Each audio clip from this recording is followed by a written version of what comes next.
popular one-time tool, Pocket T-Square, is next up for manufacturing.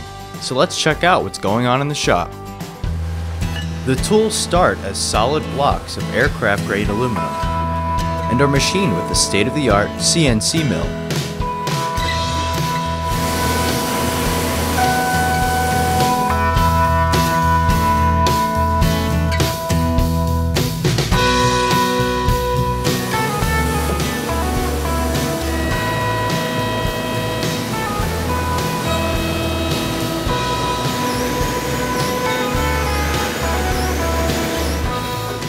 The parts are periodically checked for tolerance during machining, and after milling is complete, the operator hand inspects every tool.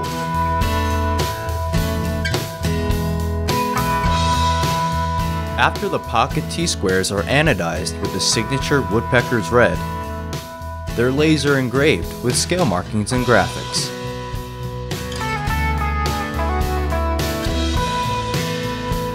The high-contrast laser engraving leaves easy-to-read marks that will never rub off.